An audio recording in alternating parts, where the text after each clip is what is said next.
I'll start this off by saying this is, without question, the most terrifying thing that has ever happened to me.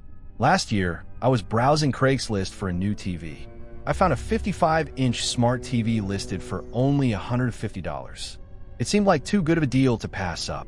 I messaged the seller, asked if it was still available, and told him I was interested. He responded almost immediately. Yes, it was available. Yes, I could come by and see it. He said he worked late on Fridays, but if I wanted, I could come by around 9:30 p.m. I hesitated. Driving half an hour at night just to see a TV wasn't ideal, but the price was too good to ignore, so I decided to go.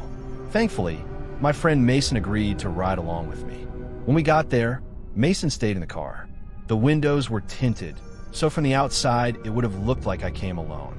I knocked on the door, and the seller opened it almost instantly, smiling.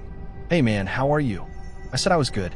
He shook my hand, welcomed me in, and then asked casually, "So, you didn't bring anyone with you?"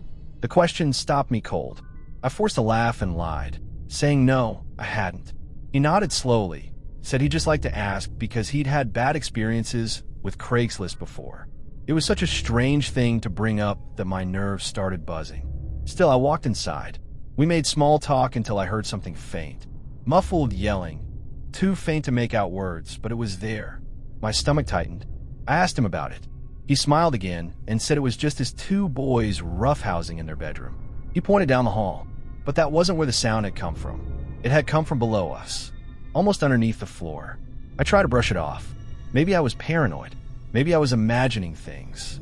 Then he told me he had the TV set up downstairs in the guest room and gestured toward the basement door. He motioned for me to go first. The second I stepped on the first stair, he shoved me hard from behind. I went tumbling down the wooden steps, smashing my head and shoulders until I hit the floor. Dizzy, hurting, I looked up, and there he was standing over me with a crowbar. His face was blank. He didn't say a word. Then he swung. I managed to roll, just in time, the crowbar slamming into the floor inches from my head. Pure instinct took over.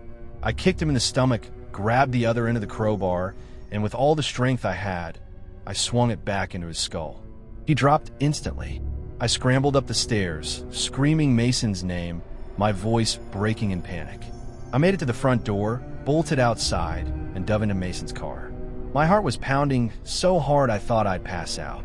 But as I slammed the door shut, I heard something. A voice. Weak. Desperate. Someone else crying for help from the basement. I couldn't go back. Not then. Not when my head was spinning and my arms were shaking so bad I could barely hold my phone.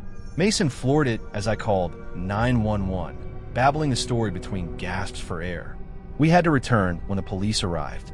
There were already 3 cruisers in the driveway when we pulled up. Officers dragged the man out, still unconscious but alive. And when they searched the basement, my worst fear was confirmed. 2 other people were down there, locked inside metal cages barely big enough for a dog. They'd been beaten, tortured, and God only knows what else. The man is facing a mountain of charges. With his record, he may never walk free again. But knowing that doesn't stop the nightmares. It doesn't stop the what-ifs. What if Mason hadn't come with me? What if I hadn't fought back? I see a therapist now. I take Prozac for the anxiety. I try to move forward, but not an hour goes by that I don't think about that night. The sound of muffled voices below the floor.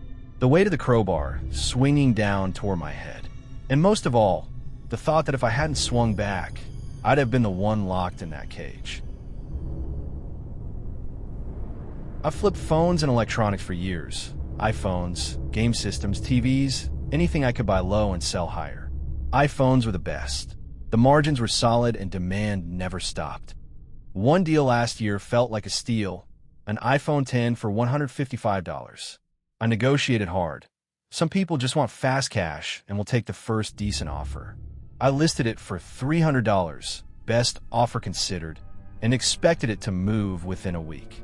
Within an hour of posting, a buyer messaged me, said she was interested, asked a few normal questions, and we agreed to meet at Walmart the next day, late afternoon. A few hours before the meetup, she wrote again.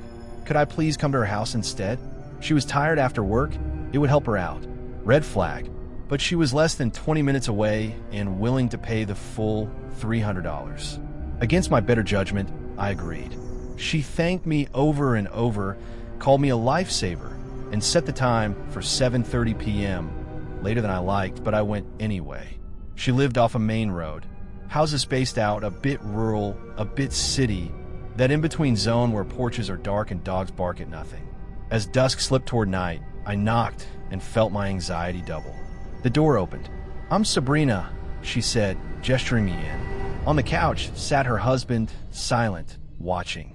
Almost immediately, they started making snide jokes about my clothes and how I looked. It was playful, but edged with something mean. The whole vibe felt wrong. Sabrina seemed high, not weed high. Hollow eyes, jittery movements, skin pale as paper. She was rude, demanding, and arguing with her husband about the price, even as she took the phone to inspect it. She asked to put in her SIM card. Fine, standard check. Then she complained about a tiny crack I'd clearly listed and photographed. Suddenly, I was a scammer. She announced she wouldn't pay more than $200. I said no and held out my hand. "Phone back, please." She tried to haggle. I countered with my floor, $250. Not a cent less. I made it crystal clear. She didn't like that. She yanked out her SIM card, then threw the phone at me. Hard. It hit my face, bounced, and smacked the hardwood screen first. The display spiderwebbed in an instant. "What is wrong with you?" I snapped, half shocked, half ready to call the cops right there. Sabrina stormed off toward a back room, wailing. Her husband rushed in, apologizing, hands up, and pressed a $100 bill into my palm, begging me not to call the police. I took the cash. I kept my word. Honestly, I didn't want the headache or the late-night police report. I just wanted out. Back home, I fixed the screen for about $70 and sold the phone a few days later for the full $300. But the lesson stuck. Never again do I go to someone's house for a deal. I don't meet in parking lots after dark. I don't bend on safety because a buyer is tired or so grateful. Now, every transaction is at the police station lobby, or not at all. One day, I was browsing Craigslist out of pure boredom. I wasn't looking for anything specific, just scrolling, wasting time. Back then, I didn't even realize people use Craigslist to meet others, for dating or making friends. But after digging around, I saw it was definitely a thing. That's when I found a guy named Tom. He was 32, only 2 years younger than me. He seemed normal, laid back, handsome, but not too perfect. The kind of profile that doesn't scream catfish. His bio matched my interests almost exactly. I figured, why not? I reached out. We started chatting, and within a few days he had my number. We texted, we called. It felt natural. Even better, he only lived about 10 minutes away. He asked me out that weekend, Saturday night, at a nearby bar. I said yes. The conversations escalated fast. We went from friendly to flirtatious in no time. And by the time Saturday rolled around, I was excited. At the bar, everything went smoothly. We laughed, made small talk, had some drinks, shared food.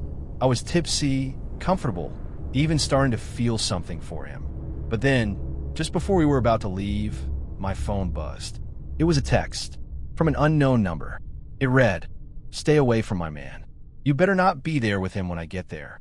My stomach dropped. I showed Tom a message. He brushed it off, said he didn't know what it was about. But the shift in his behavior was immediate.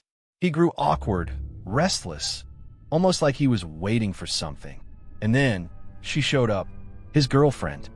Yes, the man I've been talking to all week had a girlfriend the whole time. Chaos broke out instantly. She stormed in, screaming at him, then at me. Calling me names, swearing, accusing. I fired back, drunk, angry, humiliated. And she wasn't having it. She ripped off her shoe and threw it at me. Then she came at me with her purse, her fists, pulling my hair. Before I could react, I was on the ground. My head smacked against the concrete. Everything spun. I had to be taken to the hospital. I nearly blacked out. Severe concussion. She went to jail that night. Assault charges. I walked away with no charges, just bruises, a pounding headache, and a harsh reminder of how reckless I'd been. I still don't know how she found out about me, or how she knew exactly where we were. Maybe he slipped, maybe she was tracking him. But in a way, I'm glad it happened when it did. Better than after I'd gotten more attached. Today, things are different. I have a fiancée I've been with for over 5 years. We're getting married next year and planning a family. This whole experience is just one of those stories I share when warning people about the dangers of meeting strangers online. Because you never know someone's true intentions. And that night, things could have gone so much worse.